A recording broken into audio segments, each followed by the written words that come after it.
जो H ion concentration है वो 10 टू द पावर -10 मोलर है। प्रेशर ऑफ हाइड्रोजन, क्योंकि यह हम हाइड्रोजन इलेक्ट्रोड की बात कर रहे हैं, इसका मतलब कितना होगा, 1 एटमॉस्फेयर होगा। तो अब अगर हम ये सब वैल्यू यहां पे रखते हैं तो 0 - 0.0591 upon 1 log 1 upon 10 to the power -10।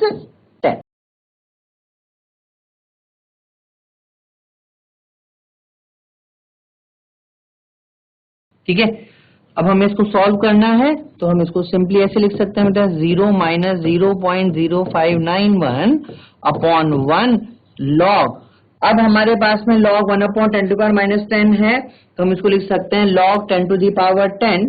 तो ये हमारे पास हो जाएगा यहां पर, इसको मैं इस प्रकार से लिख सकता हूं 10 log 10।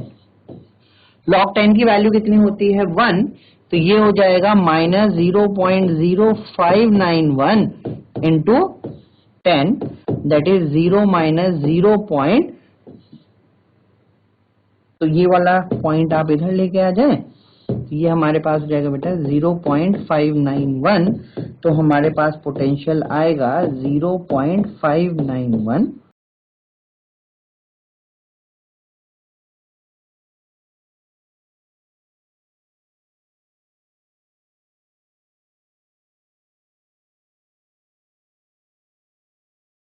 तो आप ध्यान रखें और लॉग की वैल्यूज को ध्यान रखना बहुत ज्यादा जरूरी है। ठीक है, लॉग की वैल्यूज हम यहाँ पे लिख रहे हैं, जैसे log 1 जो है ये 0 होता है, अगर हम log 2 की बात कर रहे हैं तो ये 0.30 है, log 3 जो है ये 0.48 होता है। इसी प्रकार से log 4 की अगर वैल्यू हम ज्ञात करें तो ये 0.60 है, log 5 की वैल्यू 0.69 आती है, log 6 अगर हम देख रहे हैं तो ये log 6 को हम क्या लिख सकते हैं बेटा, 0.78 है। इसी तरीके से log 7 की वैल्यू 0.84 आती है। log 8 को अगर हम देखें तो log 8 जो हो जाएगा ये हो जाएगा आपके पास में 0.90। इसी तरीके से log 9 की वैल्यू हम लिख सकते हैं 0.96 और log 10 की वैल्यू होती है 1। इसी तरीके से log 100 को हम लिख सकते हैं 2। तो ये कुछ वैल्यूज है log की जो आपको ध्यान रखनी है, जो यहाँ पर काम आएंगी।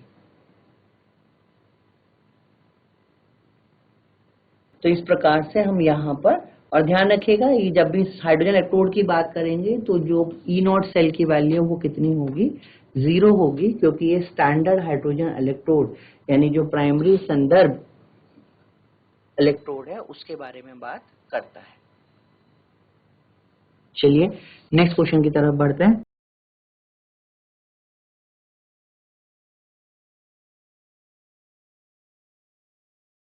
नेक्स्ट क्वेश्चन में क्या कहा है, उसने हमें यहाँ पर एक अभिक्रिया दी हुई है,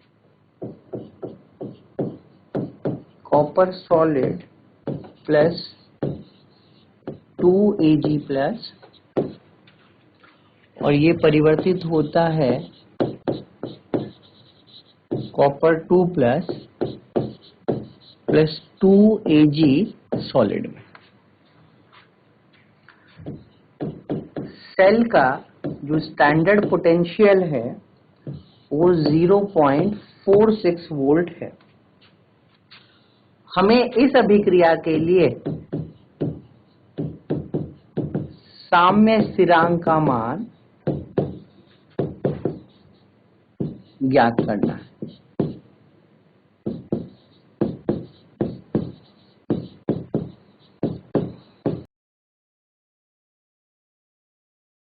सबसे पहले समझिए कि साम्य स्थिरांक क्या है। तो अगर हम इस अभिक्रिया को साम्य में मानते हैं तो साम्य स्थिरांक हो जाएगा concentration of product upon concentration of reactant. तो ये हमारे पास हो जाएगा कॉपर 2 प्लस Ag की पावर 2, ध्यान रखिएगा जो भी स्टोइचोमेट्रिक कोफिशिएंट होता है ये पावर में जाता है, Ag प्लस का स्क्वायर और कॉपर सॉलिड। ये हमने पिछली कक्षाओं में पढ़ा है कि अगर हमारे पास कोई सॉलिड है तो सॉलिड के लिए जो उसका एक्टिविटी या एक्टिव मास यानी सक्रिय द्रव्यमान है उसको हम 1 मानते हैं। तो इसका मतलब ये यहाँ पर कंसिडर नहीं किया जाएगा, तो हम सिंपली इसको लिख सकते हैं copper 2 plus upon Ag plus 2। तो अगर इस अभिक्रिया के लिए हम यहां पर सेल रिप्रेजेंटेशन करते हैं तो सेल रिप्रेजेंटेशन क्या होगा, कॉपर जो है ये ऑक्सीडाइज हो रहा है कॉपर 2 प्लस में, और यहां पर जो Ag प्लस है ये रिड्यूस हो रहा है Ag सॉलिड में, यानी copper 2 plus upon Ag plus 2 को अगर हम देखें तो यहां पर ये किसके बराबर हो जाएगा, ये ऑक्सीडेशन अपॉन रिडक्शन यानी K इक्विलिब्रियम के बराबर हो सकता है। तो हम सिंपल फॉर्मूला लगा सकते हैं E नॉट सेल बराबर 0.0591 upon n log K। Equilibrium पे हमें पता है ई सेल की वैल्यू कितनी होती है बेटा, 0। तो ये ध्यान रखें, कई बार पूछ लेता है इक्विलिब्रियम पर ई सेल का मान कितना होगा। तो यहां पर मुझे लॉग के इक्विलिब्रियम का मान निकालना है, तो लॉग के इक्विलिब्रियम हो जाएगा E naught cell into n upon 0.0591। E naught cell हमें दिया हुआ है यहाँ पर 0.46, नंबर ऑफ इलेक्ट्रॉन यहाँ पर आ जाएंगे 2 और 0.0591। तो इसको अगर हम सॉल्व करेंगे तो ये मेरे पास आएगा यहाँ पर 15.6। ठीक है, यानी अगर हम के इक्विलिब्रियम को लिखेंगे तो ये जाएगा 10 टू द पावर 15 एंटीलॉग हम लेंगे। अब एंटीलॉग निकालने के लिए जो पॉइंट से पहले वाली है ये पावर वाली टर्म होती है, तो ये हो जाएगा 10 टू दी पावर 15 और 0.6 अभी हमने देखा था किसकी लॉग वैल्यू थी 4 के आसपास, तो ये हो जाएगा 3.98 इंटू 10 टू दी पावर 15। तो इस तरीके से हम यहाँ पर के इक्विलिब्रियम के मान को ज्ञात कर सकते हैं।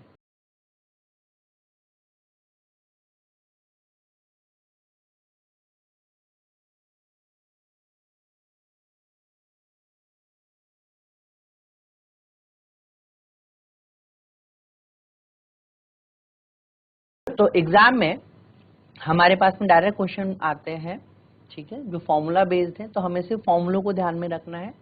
कुछ कॉन्सेप्चुअल पार्ट है उनको भी ध्यान में रखना है, जैसे ई सेल इक्विलिब्रियम पे 0 हो जाता है, डेल्टा जी की वैल्यू इक्विलिब्रियम पर 0 के बराबर आती है। चलिए नेक्स्ट क्वेश्चन देखते हैं। नेक्स्ट क्वेश्चन है हमारे पास में डैनियल सेल के लिए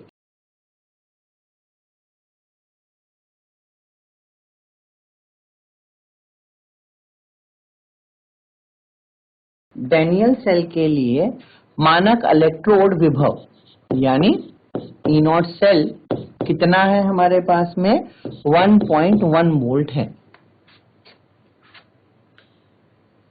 हमें एक अभिक्रिया दी हुई है, हमें पता है यहाँ पर क्या होता है, जो जिंक है वो परिवर्तित होता है किसमें, Zn2 प्लस में, यानी उसका ऑक्सीकरण होगा, और जो कॉपर 2 प्लस है वो 2 इलेक्ट्रॉन गेन करके कॉपर सॉलिड में परिवर्तित होता है।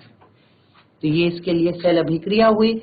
अगर हम सेल रिप्रेजेंटेशन हमसे कभी पूछेगा तो हम ऐसे लिख देंगे Zn2 plus salt bridge copper 2 plus और कॉपर सॉलिड। और अगर कुछ कॉन्सेंट्रेशन आपको दी हुई है तो आप यहाँ पर उन कॉन्सेंट्रेशन को ब्रैकेट में लिख देंगे C1 और C2।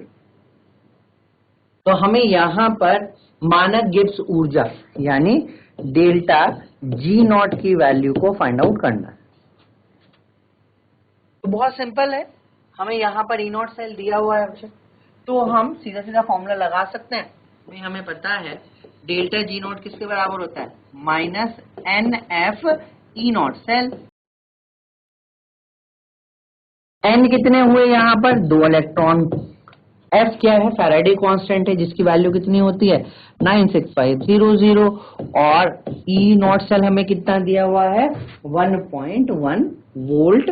तो ये हमारे पास में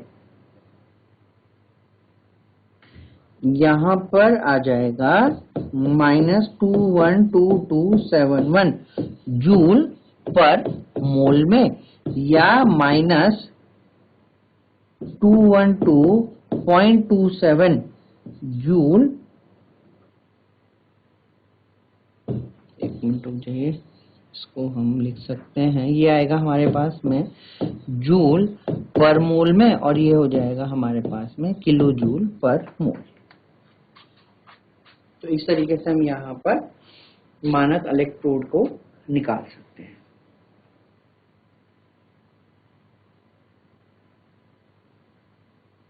अब इसी डेल्टा जी की वैल्यू को यूज करके हमें एक और तरीके का क्वेश्चन दिया जा सकता है। जैसे हमें कहा गया कॉपर 2+ जब कॉपर सॉलिड में परिवर्तित होता है तो यहां पर जो विभव है वो E1 है।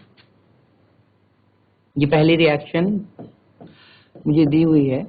दूसरा मुझे कहा गया है जब कॉपर सॉलिड कॉपर प्लस में होगा तो यहां पर जो विभव होगा वो E2 होगा। हमें कहा गया है E का मान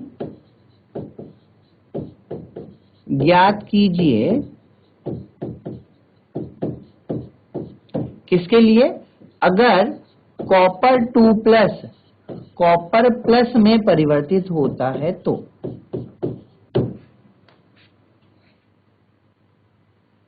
ठीक, तो अब अगर हम यहां पर थोड़ी सी थर्मोकेमिस्ट्री का कॉन्सेप्ट लगाते हैं, तो अगर मैं इन दोनों अभिक्रियाओं को जोड़ दूंगा तो मुझे ये तीसरी अभिक्रिया मिल जाएगी। लेकिन हमें यहां पर जोड़ना तो है, लेकिन डेल्टा जी की फॉर्म में हमें इसको सॉल्व करना है। कहने का मतलब क्या है, देखिए हम दोनों तरीके से समझ लेते हैं। अगर सपोज मैंने इसको जोड़ दिया, दोनों को जोड़ा, तो E3 का मान कितना हो जाएगा? ये हो जाएगा E1 + E2।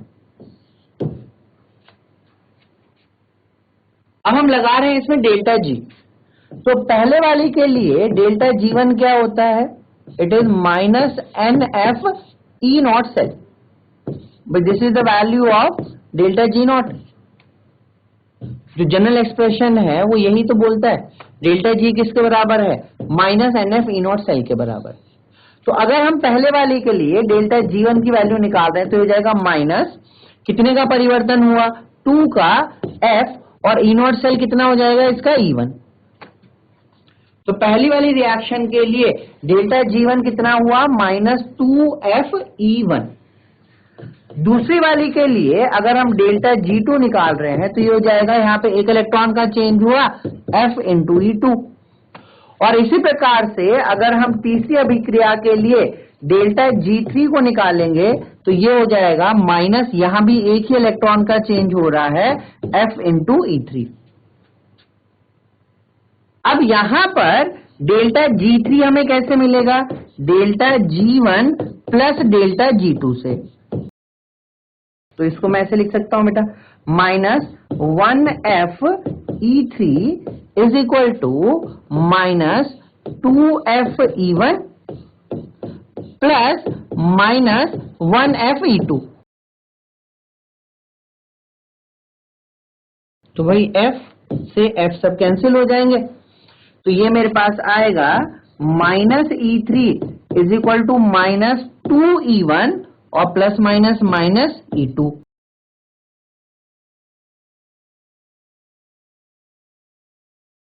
राइट, तो आप ध्यान दीजिए, अगर मैं यहां से E3 का मान निकाल रहा हूं तो E3 का मान कितना आ रहा है? 2E1 प्लस E2 के बराबर आएगा। अगर हम इसमें माइनस कॉमन ले लेते हैं बेटा तो माइनस से माइनस कैंसिल हो जाएगा, तो E3 का मान हमारे पास आ जाएगा 2E1 प्लस E2, जबकि यहां पे कितना आया था E1 प्लस E2, इसका मतलब ये रॉन्ग।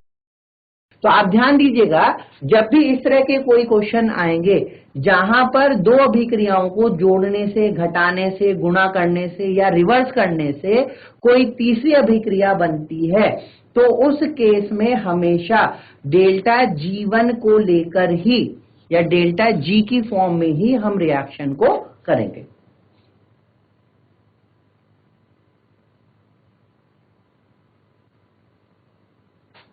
ठीक है, तो इसके आधार पर एक क्वेश्चन कर लेते हैं। हमें दिया हुआ है copper 2 plus electron gives copper plus, और इसके लिए E0 की वैल्यू है 0.15 वोल्ट। दूसरा मुझे दिया हुआ है कॉपर 2 प्लस 2 इलेक्ट्रॉन, और ये यहां पे बनता है कॉपर, और इसके लिए E0 की जो वैल्यू है वो 0.34 वोल्ट है। हमें बताना है अगर कॉपर प्लस इलेक्ट्रॉन से हम कॉपर बनाना चाहते हैं तो यहां पर E0 का मान कितना होगा।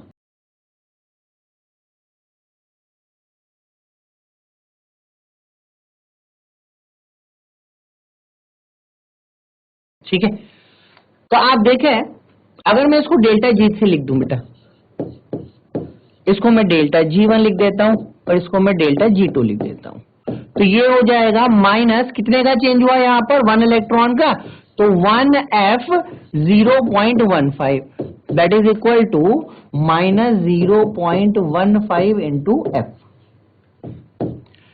डेल्टा G2 में अगर हम देख रहे हैं तो यहां पे 2 इलेक्ट्रॉन का चेंज हो रहा है, तो हो जाएगा माइनस 2f 0.34, तो ये हमारे पास आ जाएगा माइनस 0.78f। और डेल्टा G3 कितना आ जाएगा, ये हमारे पास आएगा माइनस 1f E0। भाई इसका E0 हमें पता नहीं है, इसको 3 मान लेते हैं, E0 3।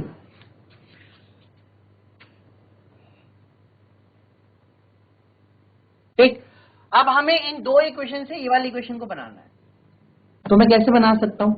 हम क्या करें, जो फर्स्ट इक्वेशन है इसको रिवर्स करके ऐड कर दें। ठीक है, हम इसको क्या कर रहे हैं, इसको मैं रिवर्स कर रहा हूं, रिवर्स करूंगा तो क्या हो जाएगा, ये हो जाएगा copper plus gives copper 2 plus electron. तो इसका मतलब यहां पर क्योंकि हम रिवर्स कर रहे हैं, तो रिवर्स करने पर जो साइन है वो चेंज हो जाएगा, तो ये मुझे मिलेगा 0.15f। दूसरी को हम ऐसे ही रखें, copper 2 plus 2 electron gives copper, तो डेल्टा G2 को हमने ऐसे ही रखा हुआ है, तो ये हमारे पास आएगा माइनस 0.78f।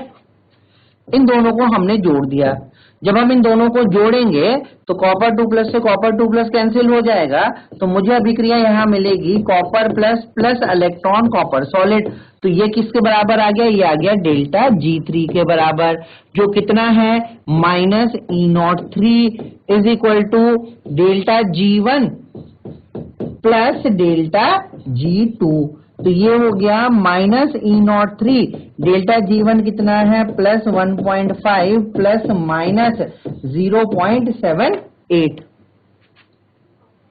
तो ये हो जाएगा minus E03 is equal to minus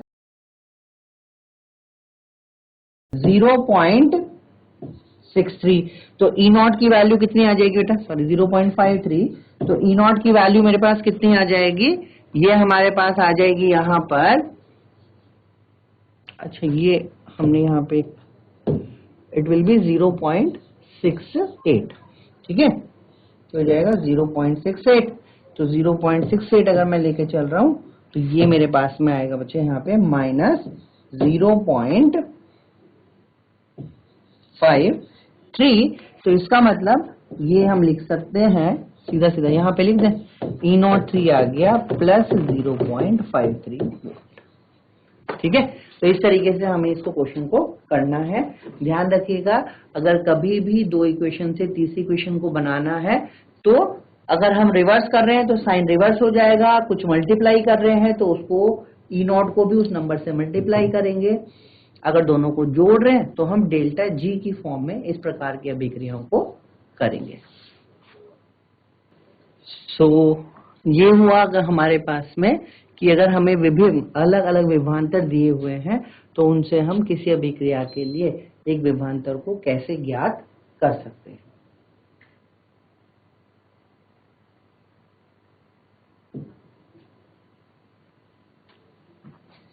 next topic है हमारे पास में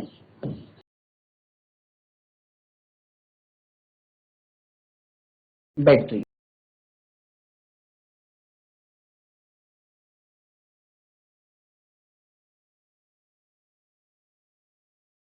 देखिए बैटरी क्या है, battery is a device which store energy. So battery क्या है, ये एक स्टोरेज डिवाइस है।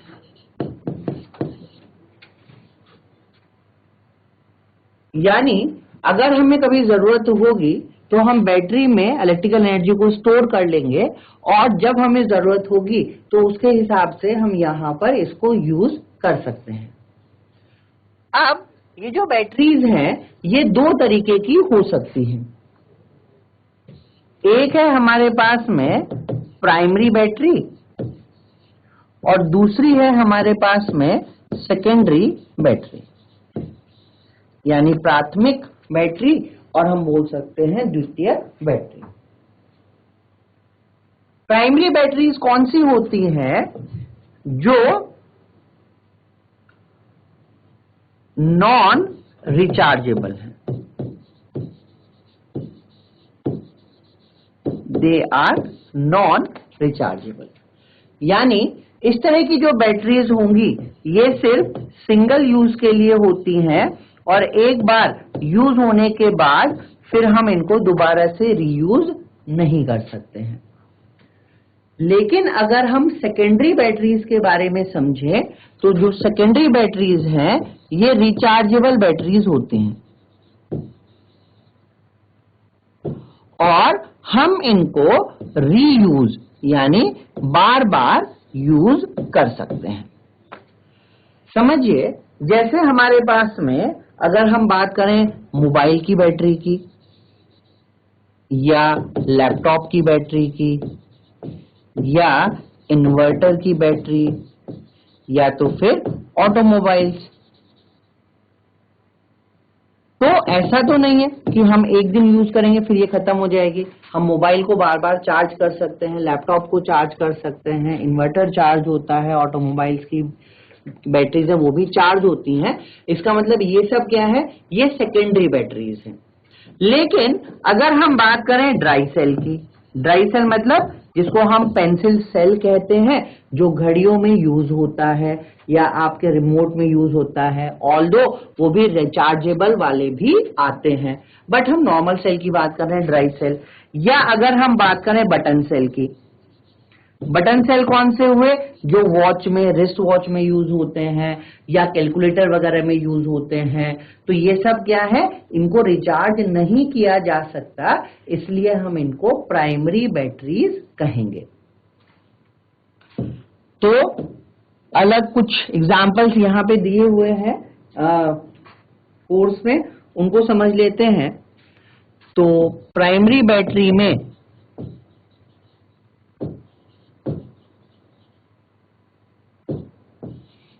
सबसे पहला है हमारे पास में ड्राई सेल या इसको लेक्लेंशियर सेल भी कहते हैं।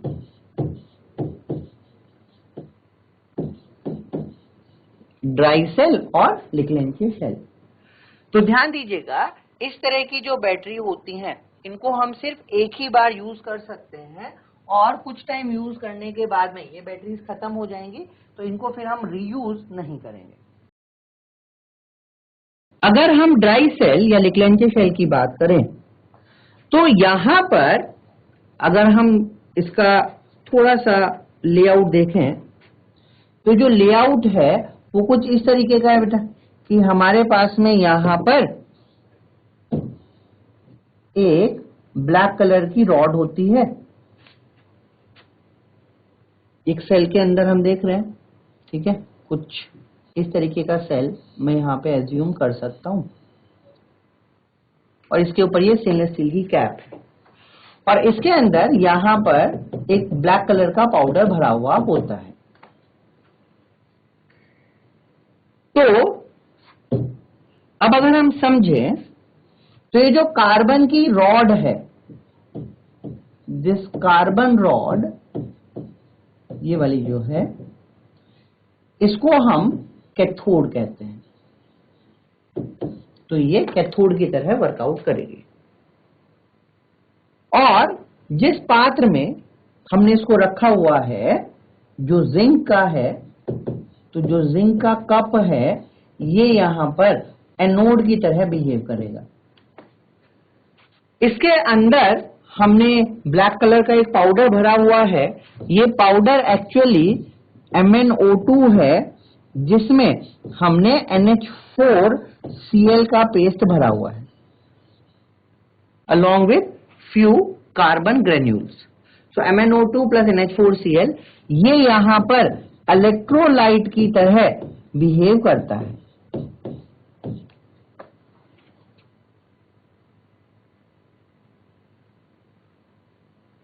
तो अगर हम समझें तो यहां पर इस ड्राई सेल में एनोड क्या हुआ, एनोड हुआ हमारे पास में जिंक, यानी एनोड का क्या होगा, ऑक्सीडेशन होगा, और ऑक्सीडेशन होने पर ये 2 इलेक्ट्रॉन यहां पर देगा। कैथोड हमारे पास में कार्बन है, तो कैथोड पर कौन सी अभिक्रिया होने वाली है, जो MnO2 है ये अमोनियम क्लोराइड के साथ अभिक्रिया करके यहां पर MnOOH बनाता है और साथ में अमोनिया गैस रिलीज होती है। तो कैथोड अभिक्रियाओं में जो MnO2 है जिसपे Mn का +4 ऑक्सीकरण अवस्था है, ये चेंज होता है +3 अवस्था में। इस सेल में यहां पर अगर हम ध्यान दें तो जो अमोनिया गैस है, भाई अमोनिया यहां पे बन रही है, तो ये जो अमोनिया यहां पर निकली, ये अमोनिया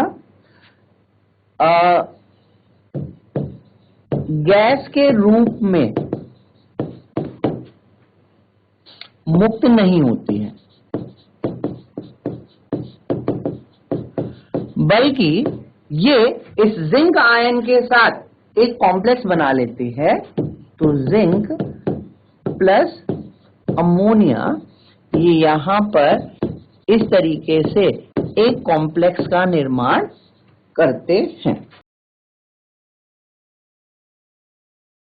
इस सेल के लिए अगर हम वोल्टेज या पोटेंशियल की बात कर रहे हैं, या ई सेल अगर हम इसका देखें तो ये 1.5 वोल्ट के आसपास होता है।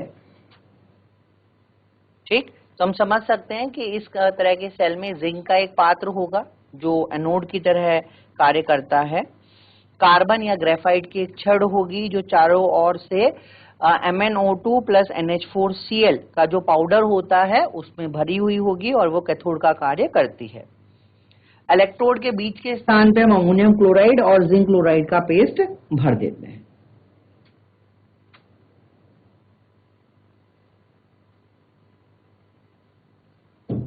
दूसरा है हमारे पास में मर्क्यूरी सेल।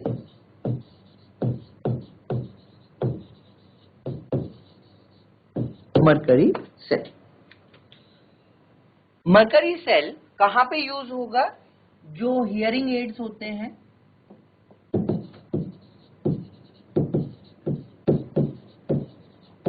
या जो हेयरिंग डिवाइस है, कान को सुनने वाली जो मशीन होती हैं, वॉचेस में,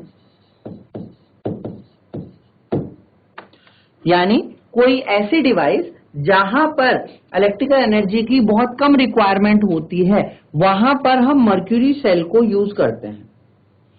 अगर हम इसके पोटेंशियल की बात करें तो मरकरी का जो सेल है इसका पोटेंशियल 1.35 वोल्ट होता है।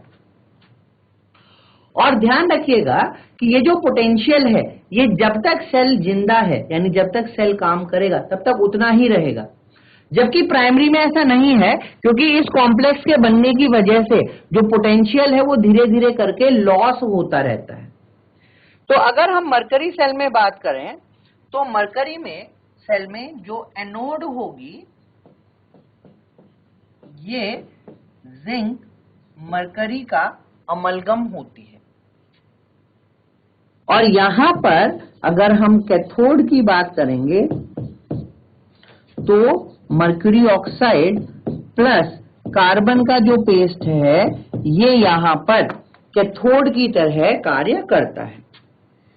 इलेक्ट्रोलाइट यहां पर KOH प्लस ZnO का पेस्ट होता है।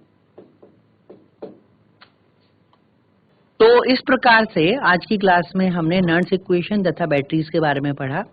आप सबको विदित है कि सुपर 100 की आज की ये आखिरी क्लास है, तो हम आशा करते हैं कि इस प्रोग्राम से आपने मैक्सिमम बेनिफिट उठाया होगा, आप इससे बहुत लाभान्वित हुए होंगे। तो आज की क्लास यहीं पे खत्म करते हैं। Thank you all of you, have a nice day.